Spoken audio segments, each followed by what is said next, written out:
All right, good evening, everyone. How y'all doing?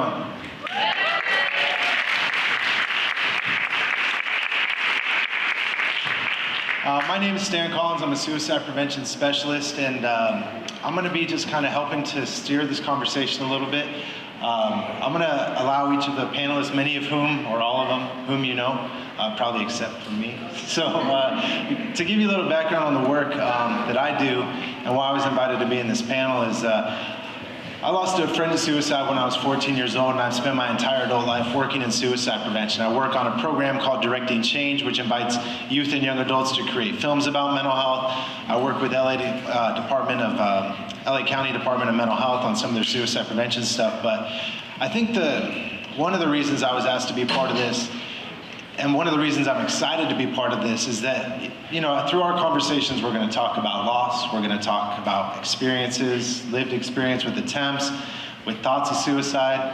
And I think for a long time, for me, one of the things that's always frustrated me is that we've always mystified suicide. We've always felt that the power to prevent suicide is in the hands of these very special Ouija people, that if we can just identify who it is and we pass them to somebody and pass them to somebody and pass them to somebody, that eventually there will be this magic leprechaun that knows how to cure suicide. And that doesn't exist. Suicide, and it's not about preventing suicide, it's about helping someone find their reasons to live. And so what I hope that we'll do today through our shared experiences with you all is that we'll be able to help you find some inspiration, maybe help you find some skills, and help you really embrace the role that you can have in helping someone find their reasons for living. Because I have a saying that goes, when you speak the name of the beast, it will retreat. Only by talking about suicide, suicide prevention, only by talking about it in forums like this, can we ever hope to change the conversation. So with that, we're going to kind of go down the line. Miguel, I'll start with you, or do you want me to not put you on the spot? We can go this way. You're good? So if you could just introduce yourself, speak a little bit about why you wanted to be here, why you wanted to be a part of this, and we'll just kind of, from there, we're just going to talk, and we'll take it from there. So Miguel. Great. Hi guys, my name is Miguel. Born and raised here in Los Angeles. I'm here because I've had a little bit of experience with depression myself. I also have had friends who have dealt with depression in their own ways, and I've also had loss because as the result of some of the self-medicating tendencies that can be a coping mechanism for mental challenge or challenges, emotional challenges. I don't even know what to call it. Yeah. But with people's mental health struggles. So that's why I'm here. Yeah.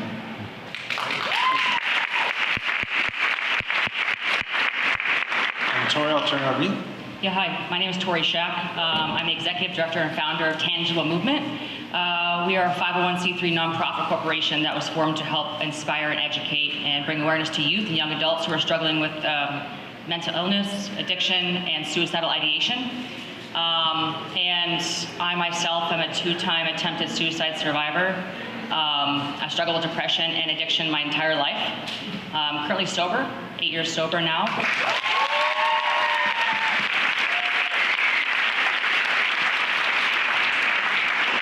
And Miguel here is actually my lead ambassador for Tangible Movement. So round of applause. And we just hope to bring awareness and education around this subject. So I think it's very, very important. So thank you. Thanks for having me.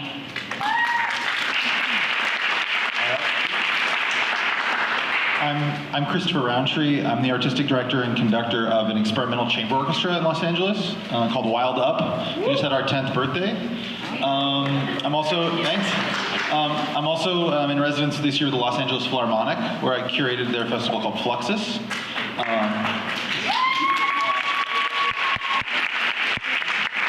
I'm here today. I talk about so many topics and about futurism and about music and about creativity, but I so rarely talk about suicide. And when I was 20, I lost my father to suicide, and when I was 27, I lost my partner to suicide. And I remember calling my therapist at that moment and kind of saying, like, I just had a second primary relationship, and in suicide I thought maybe I should start therapy, and she said this is a good reason. So I've been in therapy for a decade. Yeah. Yeah, really happy to be part of this conversation. And the great, the wonderful, the most handsome man in suicide prevention, Kevin Hines. I think before I introduce you to myself, I think what we need to do right now, I think is something very important, and is start this off with all of you. Let us take a moment of silence for all of those that we have lost to death by suicide from lethal emotional pain. In my short 37 years on this gorgeous planet, I've lost 8 people I love to this pain, not the least of which was my biological mother, Marcia Veronica Silvera Prasad, may she rest in peace, and not the last of which was a man I called a brother named Jeremy Richmond, who was one of arguably the greatest brain health activists and violence prevention activists this world has ever known. And he died just a few short weeks ago. And I think let us take this moment of silence before I tell you who I am, to consider that tonight is about hope. Tonight is about holding immeasurable gratitude for the very little time we had with them. And tonight let us choose to honor their memories, hold them right here, never forget them, and think about celebrating their lives on their birthday, the day they were brought into this beautiful world without that pain. I celebrate the lives of the 8 I lost with family and friends that love them just as much as I do, because the only way to properly grieve a suicide is together, without blame and with no guilt. Right here, right now, let us all take a moment of silence for all of those that we have lost this way.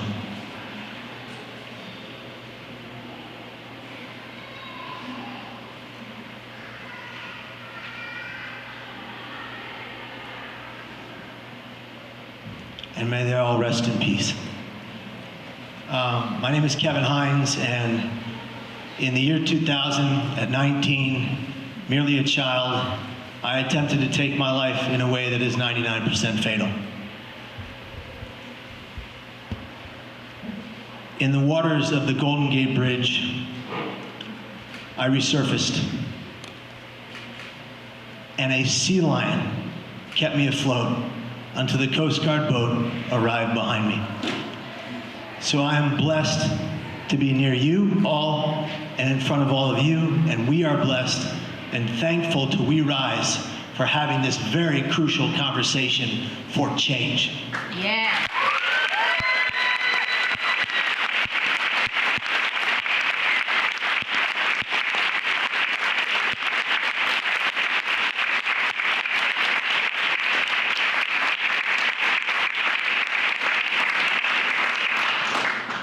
First, on that note, I want to acknowledge it's great to be in a room full of energy, and honestly, I look out at the crowd, I see smiling faces, and we see love and hope in this room, and who would have thought that that was the case when we're here to talk about, not just suicide, but suicide prevention. We're here to talk about hope and healing.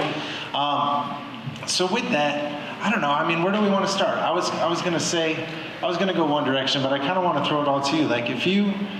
What brought you here tonight? When you were invited and you were asked, what is it that made you think that, yeah, you know what, I'm gonna go. I wanna be a part of this conversation about suicide and suicide prevention. Honestly, because it's not the funnest conversation. It's not the sexiest conversation. It ruins all sorts of dinner conversations. But at the same time, it also makes for some of the best conversations, the most important ones. So what made you want to be a part of this one? Just to be honest with you, I think there's a tremendous need to normalize conversation about mental health in general. It's the reason why it was important for me when I understood the mission for Tangible Movement. It jumped out as something that I needed to be a part of. And that was just because I've experienced in my own way, bouts of depression, and it wasn't a normal conversation to have with my family members. For numerous reasons, be it cultural or religious, or just the way that we look at mental health, or the conversation of mental health in society, I guess. And it's apparent to me that we won't be able to elevate as a species to really understand ourselves and to be compassionate and show compassion to others until we are able to let go of some of the negative mental habits. And all of that ties into what I believe is a part of considering something like suicide. So just really being able to offer my voice to have an open conversation with people and make it as normal as possible. I think that's why I'm here. That's exactly why I'm here.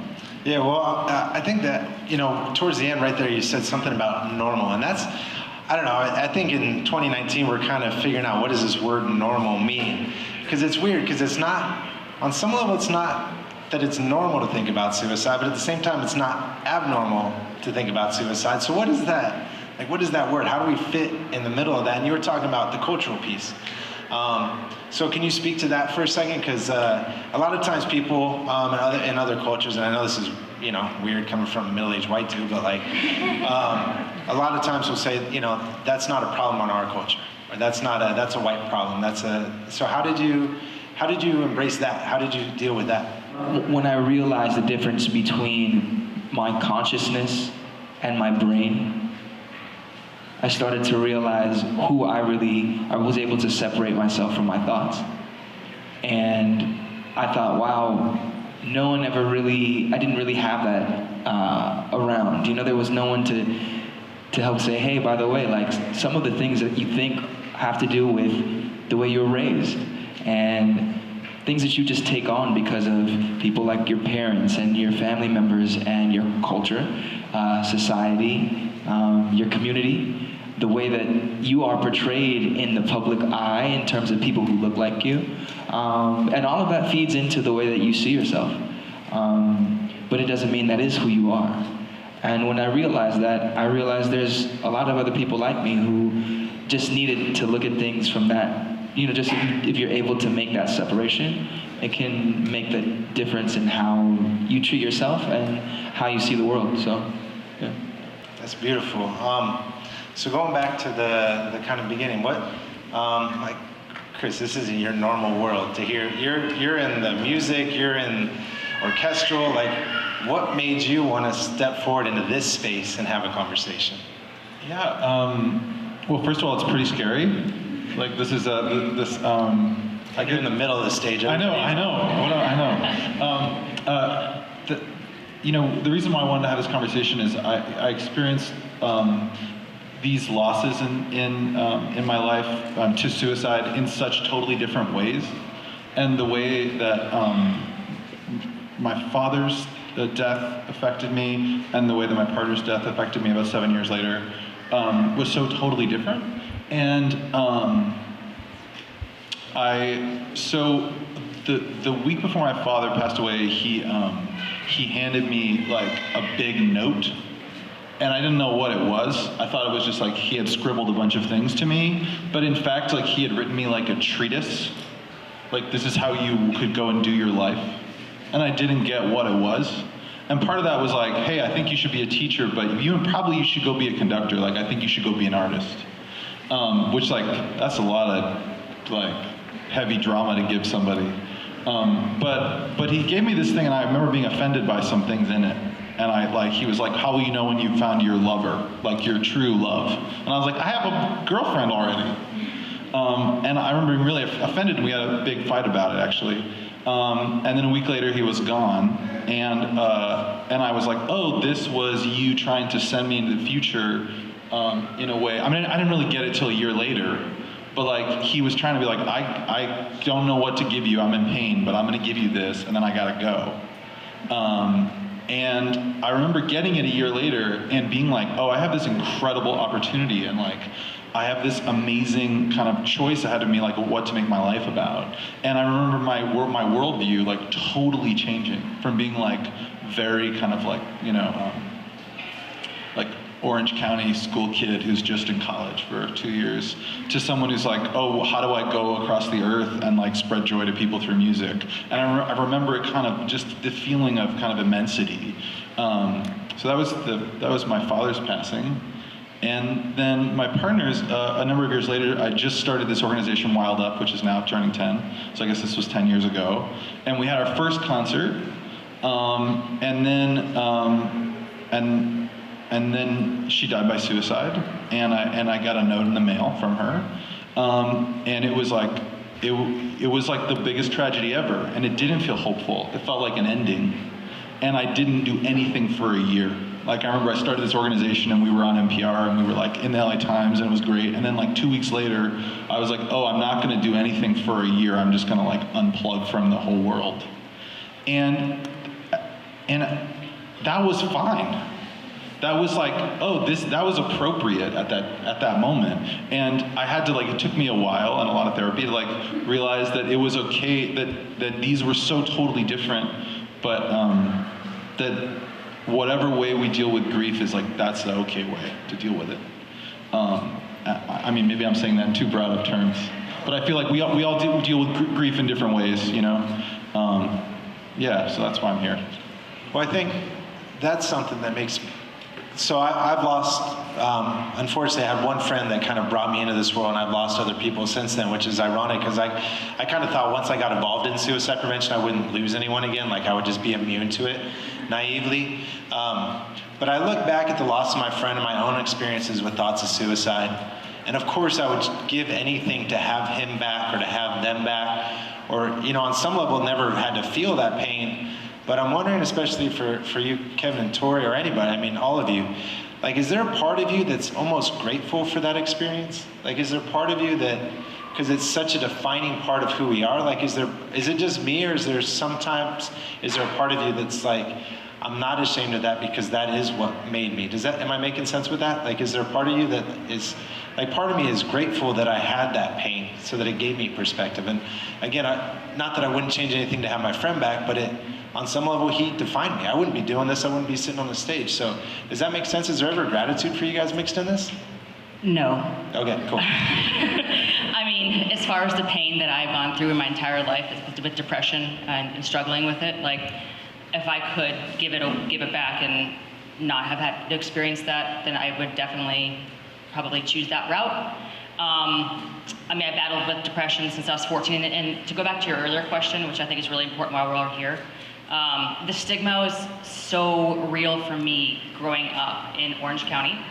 My father, when I was first diagnosed bipolar when I was 14, my father said, no. There's no crazy people in my family. You are not bipolar, and you're not going to therapy. My mom would sneak us to therapy, pay cash. My dad didn't want a paper trail, so he would not allow us to use insurance to go to therapy or the doctor. So I was like the black sheep of the family, you know? And which eventually, for that, you know, that reason, a lot of others, I attempted suicide. But I had suicidal ideations, like I have 20 times a day, like, just kill yourself, just jump off that, or just drive your car into the thing, or just take that knife, or you have a gun, just do it, you know, you're a loser, you know, the way my brain would talk to myself. So grateful for my experiences. I would say I'm grateful that I'm alive and that I have the opportunity to share my experience, strength, and hope with others, and the fact that I wished that somebody, when I was 14 and 15 years old, was up on a stage like this, sharing with me. So that's kind of the gratitude. I guess that's more, to answer your question, the gratitude that I have is to make a difference and be impactful. Yeah. To kind of lay your jacket down so someone else may avoid the puddle or something, to kind of help change somebody else's track. That makes sense. Right. So I'm the weird one. But yeah, I mean, or maybe just appreciative for the strength it's given me. Maybe that's a better way to look at it. I think that we, as human beings, in any culture around the world, we can allow our pain to defeat us, or we can let it build us.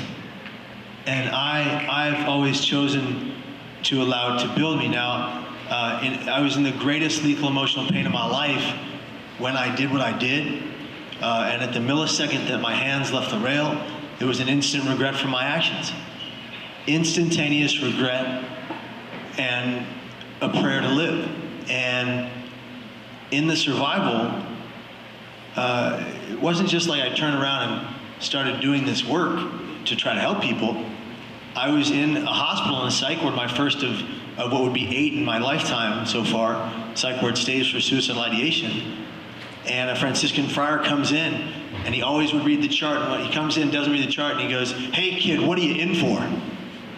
And I'm wearing a back brace, and I'm holding my cane from back in the day, and I go, "Brother, I jumped off the Golden Gate Bridge." And he said, "Oh yeah? And I'm the Pope." He didn't believe me. He thought I was delusional because I was in a psych ward. And I said, "No, brother, that's what happened. That's why the back brace, that's why the cane." And he said, "Kid, when you get better, you ought to talk about this." I looked at him, and I said, "About what to who?" And I didn't know what he meant. And every day he'd come in, every day he'd pray with me, and at the end of at the last of my day there, he came in, and he goes, "Son, I expect you to talk about this." And I was like, "Sure, pal."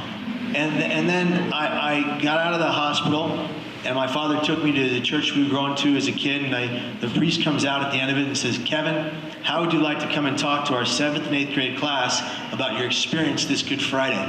It was 7 months after my attempt. My wounds weren't healed. I was still walking with a cane and a back brace. I said, "Father, I don't have a speech and I wouldn't know what to say." And that's when my dad, who's 6'1" and I'm not, shoved me forward and said, "He'll do it." I looked back like, "What are you doing, old man?" He goes, "You'll do it. We need closure." I said, "You need closure. I need to go home and lay down." And then he said, "You'll do it again. When Pat Hines says you'll do it twice, you do it." And so I went there, and I went on Good Friday, and I talked to 7th, 8th grade kids, 120 of them, and I thought, who is this going to help? I read a speech from the page, 17 pages, 45 minutes to read aloud. I dropped the last page to the floor, 8 hands went up. And 2 weeks later, I got 120 letters in the mail from 120 kids. I'm no fool, they were mandated to write those letters. 127 8th grade kids didn't go, "Let's all write to the suicidal guy simultaneously." No. But in those letters, because they were not given parameters on what they could write, and they were minors, they wrote to their heart's content. And 6 of them were actively suicidal. We got them to safety, and they are alive today. And so if we can all be a part of that change, if we can all be a part of that change, we can stay alive.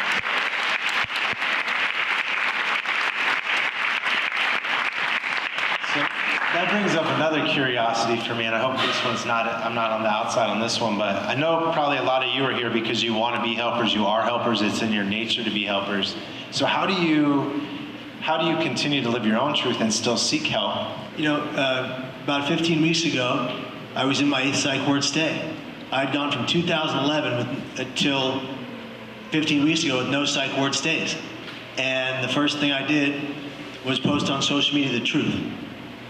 Because if I'm not going to tell you the truth about my pain as I'm trying to help you survive yours, then I'm doing no one any service. I'm lying through my teeth, and I'm not going to do that. I'm going to tell the truth every time.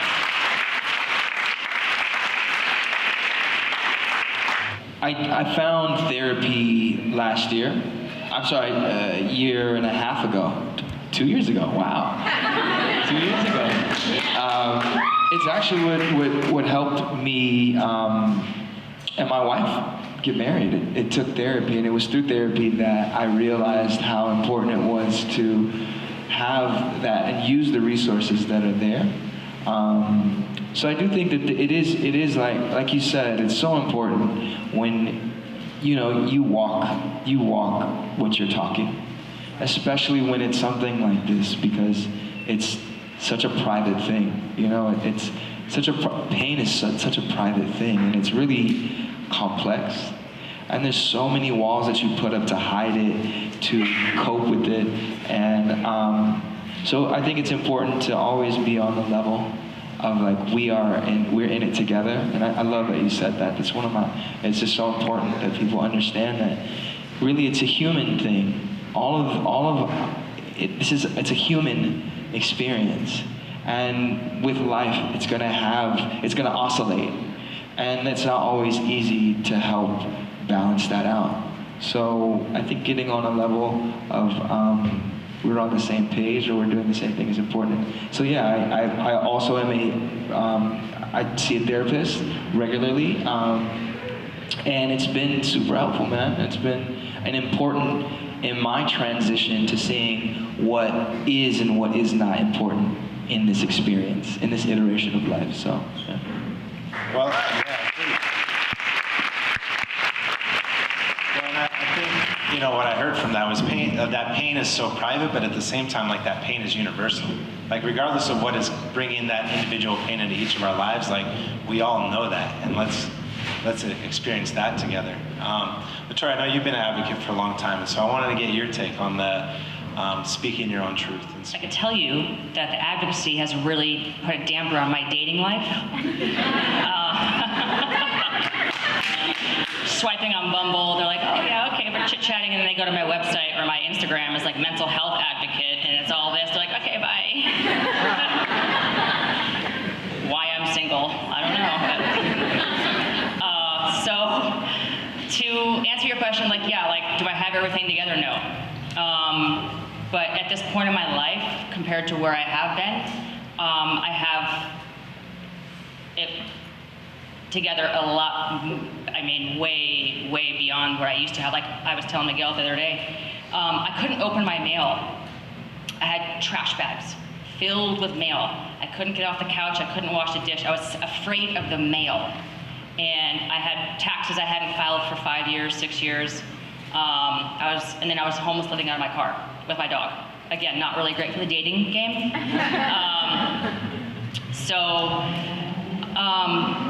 There are still areas in my life that I work on. I go in and out of therapy. I don't see a therapist like 24/7. I look at it this way. You know, if you have a closet and you put stuff in that closet, like, okay, you just close the door and all this junk's in there, and then all of a sudden you try to open that closet up and the closet just explodes and all the stuff comes pouring out. So when I go to therapy to clean my closet out. And once the closet's clean and I'm sitting there looking at my therapist like, what are we talking about today? You know, like, how are you doing? What's going on with you? Then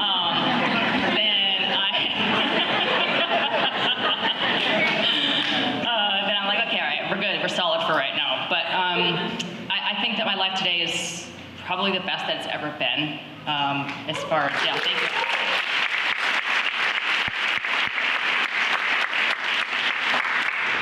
Just me and my dog Rufus. And you say Rufus? Yeah, Rufus is his name. That's my mom's dog's name. Really? Rufus. There you go. It's a good great name. dog name. Just throwing it out. So I hope that answers your question. Yeah, it does. I don't know. Do you have any questions for each other? I don't want to be the only ones going. Is one of you talking, thinking of a question for someone else? I have a question for Miguel. Of all of your albums and songs and their reach, which one that you wrote helped you the most? Great question. Take your There's time. a couple. No, there's a couple. I love that question.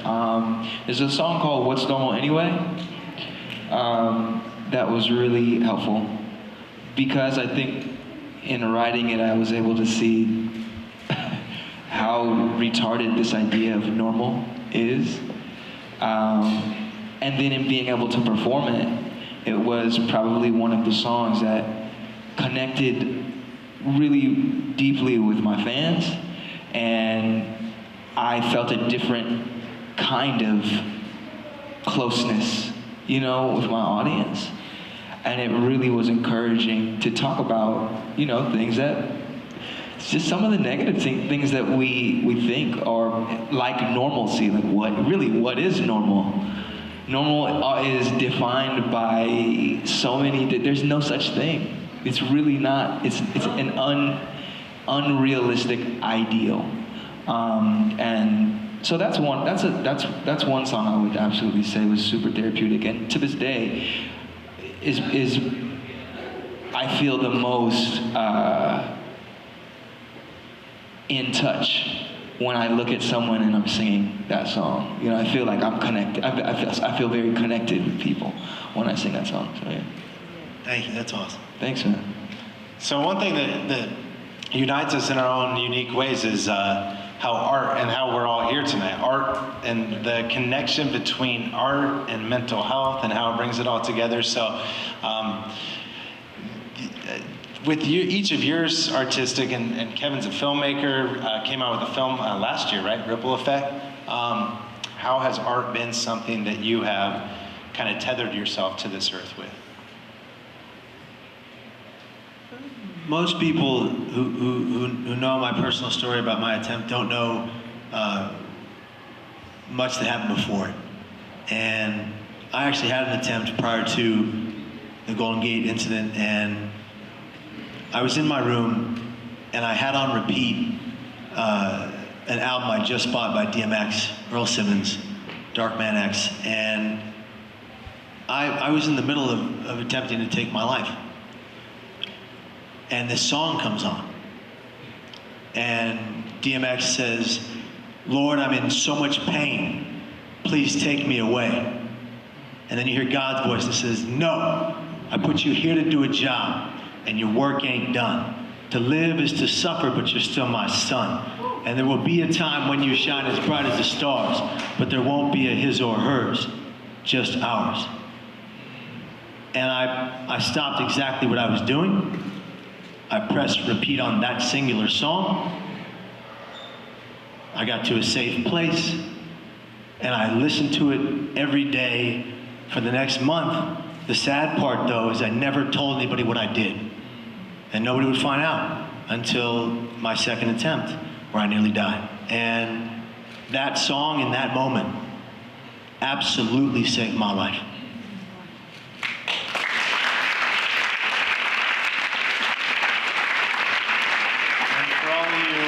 Bucks in the crowd, that's It's Dark and Hell is Hot, right? Go back, check that one out. It's a good album. So how else? How has art helped you, saved you, tethered you? Yeah, I would say for me, conducting is such a strange thing. It's like there are 100 Olympic athletes that stand in front of you, and they're all kind of in there, like most of them are between 40 and 60. I'm 36. I've been doing this for a decade or so. So like they're all older than you, basically, and they all have an incredible expertise in their instrument. And somehow there's this alchemy where like you move your body, and they all do the same thing at the same time while like trying to do it perfectly, and then also judging you. And an orchestra is like an emotional organism, and you can feel the morale in the orchestra changing, not just the tempo, like at an orchestra and at any given time, the basses could be in a tempo, and then the drum set in the back, and then the first violins are all in a different tempo, but they're like kind of the same tempo. So there's this thing where you're trying to like physically pull energies together, and their emotional energies, and their musical energies, and their kind of physical, like physics energies. And I remember this feeling one time where, I don't know if this speaks to that I feel emboldened by a loss. I don't know what there's no really, I felt like I was conducting and metabolizing loss while it was happening, like while I was making the work, and what the will that was coming out of me to like hold all of our tempi together, and to like hold myself up like, I'm not an idiot, like even though they're all judging me for sure. That came from a place of turning loss into something positive, and I didn't tell them about it, but I knew that kind of dark energy I could like spool together and like hold it, and then it would hold us together and make something better than what it was. And that felt awesome, and I feel like that there's something about that in this work where I can like physically metabolize grief. And also, I have to say, I'm like I'm like situationally depressive, and I go through a lot of bouts of like self-confidence problems, and a lot of just like being kind of down, and about the state of the world too. I've been depressed for a couple years, but I feel like when I'm making music, I don't think about that at all. I'm like just doing the thing.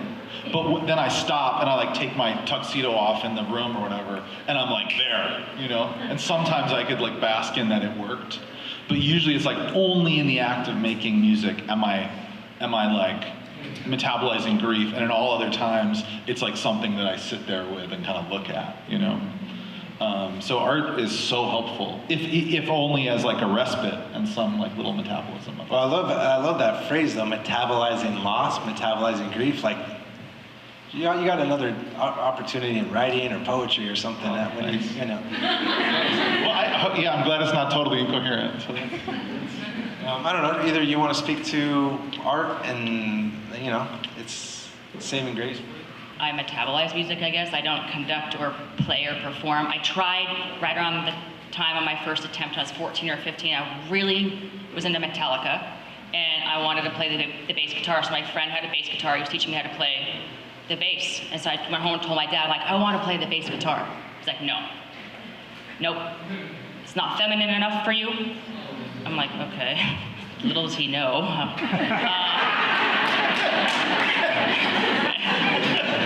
Because he didn't know at the time, but I was like, okay.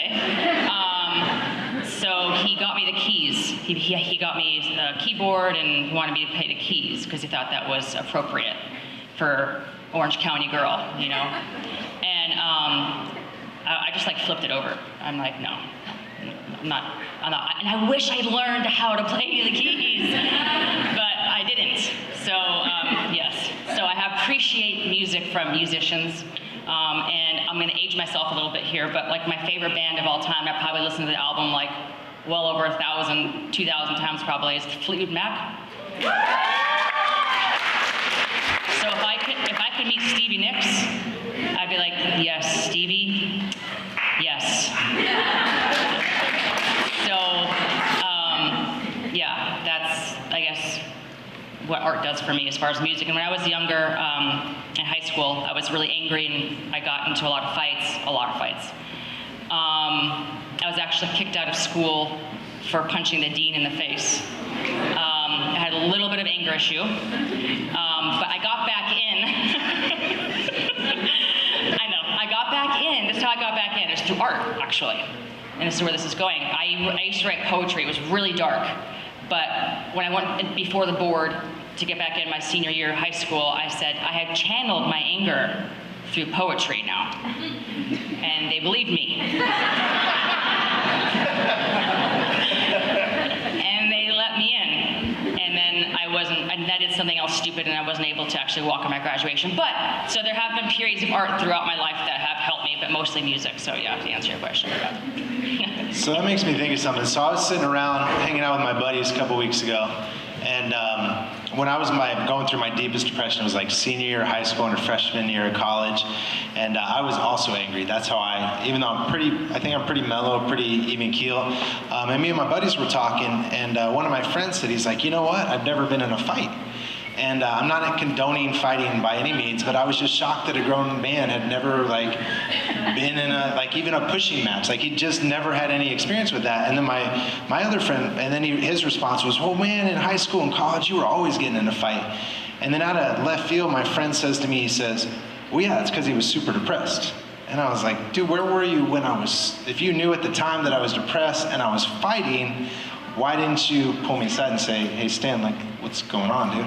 And so I guess my question, I bring that up to kind of set the stage for the question of, what tips do you have for those here in attendance, or what tips have you gained in your life that help you, when we say we have our phone in our hands, oh, you know what, I should text that person, or I should call that person, or that person said that, and I should call them on it, or I should check in. How do we get over that hump? Because that's, so many people are waiting to be tapped into. What tips do you have?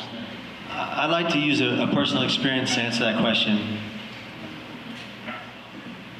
All I needed on September 25th of the year 2000, on the bus, in the very back row, in the middle seat looking out upon 100 people, was for one human being to see me, see my pain, and say something kind. Are you okay? Is something wrong? Or can I help you? Or a variation of the three would have allowed me to divulge my pain that I couldn't speak on without being spoken to first.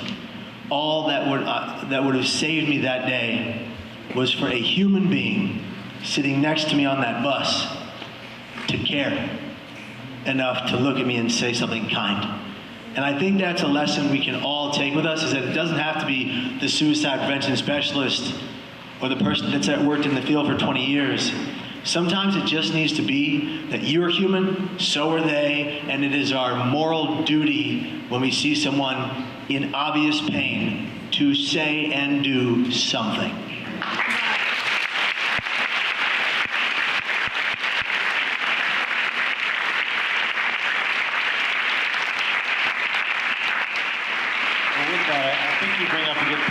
we get so worried about saying the wrong thing or doing the wrong thing that we end up not saying anything or not doing anything.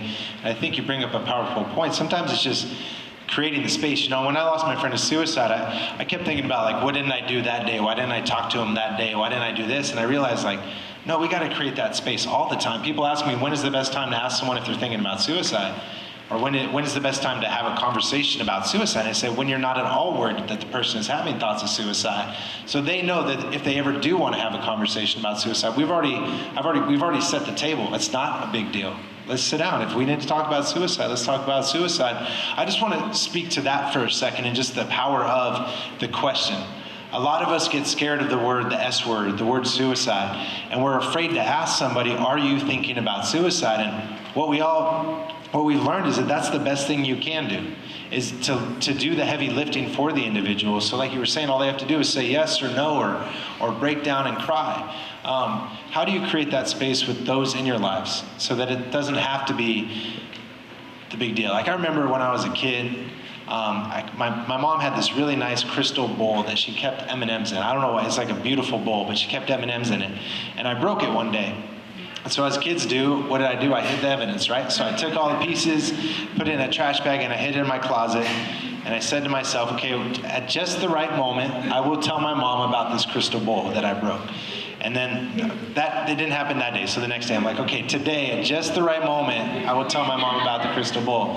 And then that right moment never came. And then a couple weeks later, my mom's cleaning out my closet, finds the pieces of the crystal bowl, and went downhill from there. So how do we create space in our lives for our friends and our family so that any moment is just the right moment?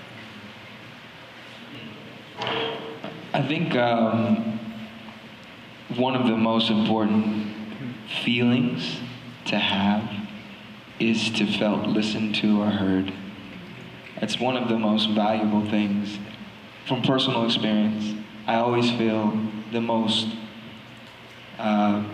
just having, when you know how that feels, then I think for the people that you love, you want to ask those questions. Are you okay?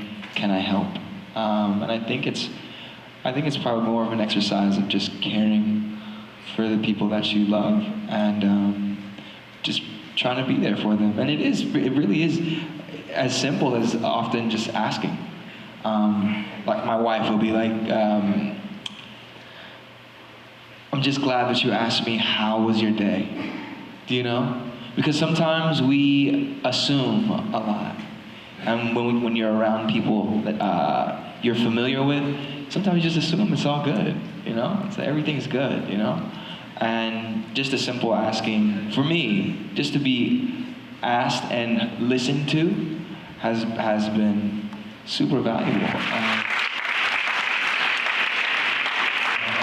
With that, we'll go down. I'm going to put you on the spot. We'll kind of work just closing remarks, whatever you want to leave people with this evening. I guess I just want to say thank you. More than anything. Thank you guys. And thank you guys, because this is as much of a learning experience for me. And I think it's important that we're always educating each other. You really start to see, you know, the possibilities of being vulnerable and how important it is to be vulnerable. So thank you guys for allowing us to be vulnerable up here and for listening and giving your time to consider the things that, you know, we're talking about, man. It's important on so many levels, not even just for us here in this room, but for generations of people to come. And the more that we can educate each other and in dealing with these problems, the more we can educate each other and the next generation so that we can cope with these things and deal with these things in a way that's productive and helping each other. So thanks, guys. Please.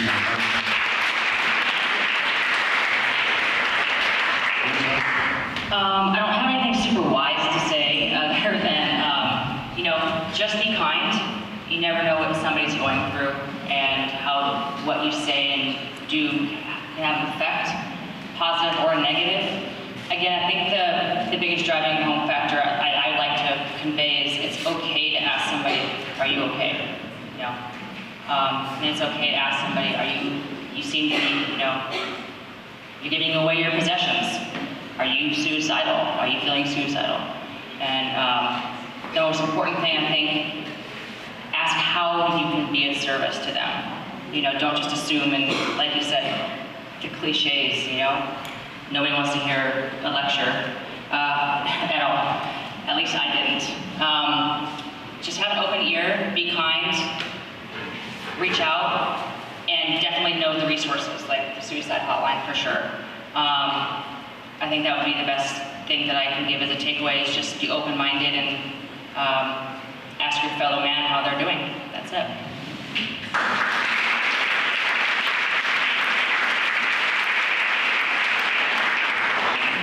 Different cultures have these different experiences around suicide, and I heard years ago about when essentially like the drug companies exported their product to Japan, and the Japanese concept of melancholy, and that melancholy didn't exist in the lowest spot in someone's life. Melancholy existed in before the export of like prescription drugs to that culture existed. Melancholy was the state closest to God, and that it was very dangerous because you might merge with the divine. And for me, I was like, oh, like, and you said earlier, you said like demystify, and to me that like remystifies this thing, and perhaps it's in the wrong direction, but it made it complex in a way that I could like try to deal with it differently. And I'm not sure, you know, and sharing that as the last thing, I'm not sure that's a good last thing to share, but it's something of like, to look at it and be like, oh, we all have a different view on this, and if we can look at it and make it this so complex, such a complex thing that we can't even comprehend, that suddenly it makes it more real and certainly more authentic and in the room. And then because I don't talk about this very often, but I never really realized I never say the names of my family who died in suicide. David Brent Rountree was my father, and he's a really loving guy. And Kathleen Marie Henderson was my lover for a bunch of years, so I really miss that. I'm going to see you don't talk about this on stages, and you should do this more, because you have a charm and a grace about you. So we welcome you in this space, man. I will share a stage with you anytime, day or night.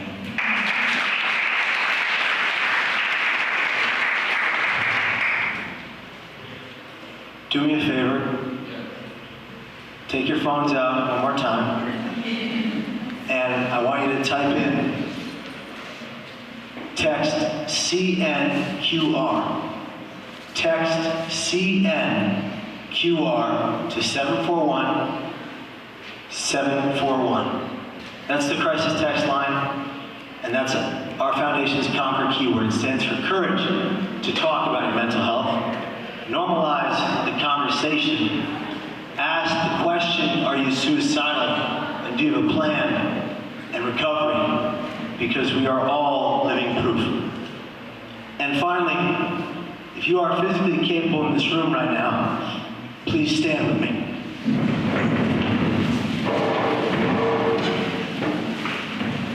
Get your phones back out, because you're not going to want to miss this with your cameras. Ladies and gentlemen, my new friends, we are going to yell at the tops of our lungs like our lives depend on it. Be here tomorrow. Like their lives depend on it. We need to hear you. On my pre-count, be here tomorrow. 1, 2, 3.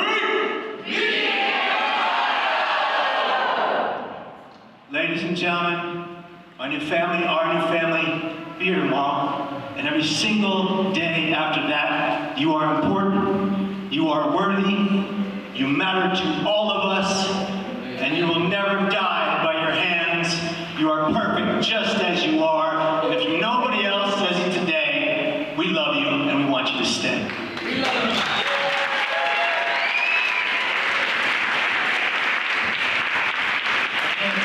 Thanks, everybody.